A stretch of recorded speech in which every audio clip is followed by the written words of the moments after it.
महाराष्ट्र में एनडीए के भीतर यानी महायुति के भीतर सब कुछ ऑल इज वेल तो नहीं दिख रहा। हम ऐसा क्यों कह रहे हैं? क्योंकि अभी लोकसभा चुनाव देश में खत्म हुए। अब अक्टूबर में संभवतः महाराष्ट्र में असेंबली इलेक्शंस होंगे, यानी कि विधानसभा के चुनाव। अजीत पवार की पार्टी जो कि एनसीपी अजीत गुट है, उसने लोकसभा में उम्मीदवार कम उतारे। वजह यह थी कि विधानसभा के चुनाव में ज्यादा से ज्यादा कैंडिडेट उतारे जाए। अब जो एक महायुति बना है एनडीए के अंदर, यहां पर तीनों दल यानी कि एनसीपी अजीत गुट, भाजपा भारतीय जनता पार्टी और तीसरी शिवसेना शिंदे गुट है, एकनाथ शिंदे की पार्टी, तीनों ने ज्यादा से ज्यादा उम्मीदवारों के उतारने की बात कह दी है। हर पार्टी चाहती है कि उसके कैंडिडेट को ज्यादा टिकट मिले, लेकिन अभी जब असेंबली इलेक्शंस होंगे, इससे पहले ही एनडीए के भीतर महाराष्ट्र में महायुति के भीतर खींचतान शुरू हो गई है। चिपलून संगमेश्वर सीट को लेकर एकनाथ शिंदे के गुट ने दावा कर दिया है कि यह सीट हम लेके जाएंगे। अब इस सीट पर अजीत खेमे ने भी दावा किया कि हम अपने उम्मीदवार उतारेंगे। अब जब पार्टी के भीतर, गठबंधन के भीतर, जो कि एनडीए का गठबंधन है, महाराष्ट्र के अंदर सरकार चल रही है, लेकिन उसके भीतर ही जो घटक दल हैं वो आपसी सहमति नहीं बना पा रहे हैं सीटों को लेकर, यानी सीट बंटवारे पर एक बार फिर सस्पेंस तो टकराएगा। यानी अब भी लोगों के मन में सवाल है कि किस दल को ज्यादा सीटें मिलेंगी और किसको कम मिलेंगी।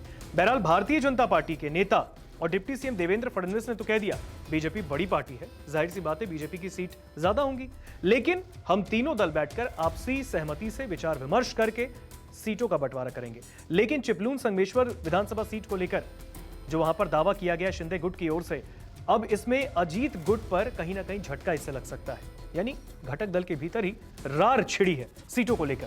क्या है ये पूरा मामला, इस रिपोर्ट में देखिए। शिंदे गुट के नेता और पूर्व विधायक सदानंद चौहान ने चिपलून संगमेश्वर सीट को लेकर यह बयान दिया है।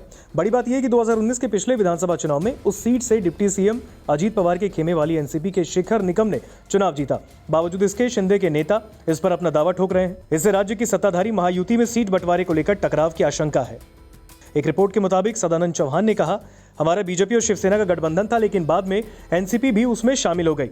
भले ही शेखर निकम वहां से विधायक हैं, लेकिन कार्यकर्ता चाहते हैं कि इस सीट पर शिवसेना का विधायक चुना जाए। उन्होंने इस बात की आशंकाओं को खारिज कर दिया कि चिपलून की सीट शिवसेना को नहीं मिलेगी। उन्होंने दो टूक कहा कि वहां से चुनाव लड़ने को वो इच्छुक हैं।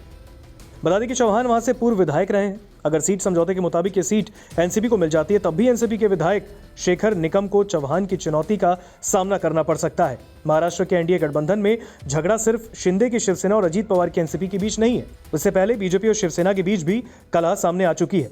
जब लोकसभा चुनावों में बीजेपी उम्मीदवार और तत्कालीन केंद्रीय मंत्री नारायण राणे को कम मतों के अंतर से रत्नागिरी और सिंधुदुर्ग लोकसभा क्षेत्र से जीत मिली, तब नारायण राणे के बेटे नितेश राणे ने आरोप लगाया कि राज्य सरकार में मंत्री उदय सामंत ने अपने इलाके में वोट ट्रांसफर नहीं करवाए।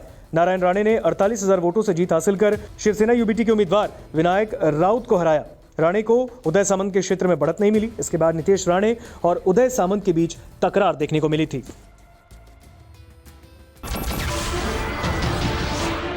नमस्कार, मैं हूं मानक गुप्ता।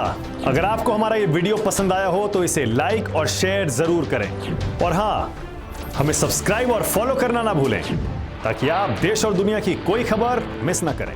तो जुड़े रहिए हमारे साथ और देखते रहिए न्यूज़ 24।